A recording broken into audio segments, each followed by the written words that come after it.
বাংলাদেশ চলচ্চিত্র উন্নয়ন corporation BFDC ভবিষ্যতে আর শুটিংয়ের জন্য ব্যবহার হবে না, বরং চলচ্চিত্র বিষয়ক গবেষণা কেন্দ্র হিসেবে গড়ে তোলা হবে এটিকে।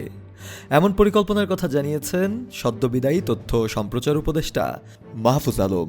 মঙ্গলবার ৯ ডিসেম্বর সন্ধ্যায় তিনি এফডিসিতে বিজনেস অটোমেশন সার্ভিস, সিনে আর্কাইভ, সংস্কার করা সাউন্ড রেকর্ডিং স্টুডিও ও ঝর্ণা স্পটের উদ্বোধন করেন। সেখানে তিনি অংশগ্রহণ করেন তথ্য সম্প্রচার উপদেষ্টা হিসেবে। অনুষ্ঠানে এসব বিষয়ে উল্লেখ করে তিনি বলেন, এই পরিবর্তনগুলো চলচ্চিত্র শিল্পকে আরও সুগঠিত করার অংশ।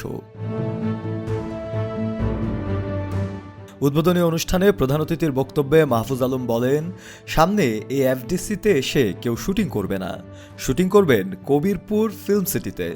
এফডিসির এই জায়গাটা থাকবে গবেষণার জন্য। স্ক্রিপ্টিং থেকে ডিস্ট্রিবিউশন পর্যন্ত চলচ্চিত্রকে একটা ইকোসিস্টেমের মধ্যে আনা হবে। তিনি আরও জানান, আন্তর্জাতিক মানে বাংলাদেশের চলচ্চিত্রকে তুলে ধরাই তার মূল লক্ষ্য, আর তা সম্ভব করতে হলে উৎকৃষ্ট মানের কন্টেন্ট তৈরি করতে হবে। বাংলাদেশি চলচ্চিত্রকে বৈশ্বিক অঙ্গনে তুলে ধরতে পারলে দেশের মর্যাদা বাড়বে বলেও মন্তব্য করেন তিনি।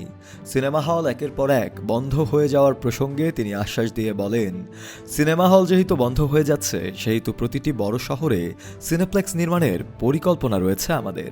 তার আশা, ভবিষ্যতে যারা ক্ষমতায় আসবেন তারাও একই ধরনের উদ্যোগকে এগিয়ে নিয়ে যাবেন।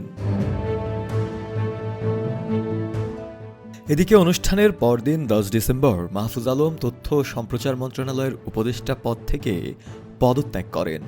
প্রথমে তিনি উপদেষ্টার পদমর্যাদায় প্রধান উপদেষ্টার বিশেষ সহকারী হিসেবে নিয়োগ পান।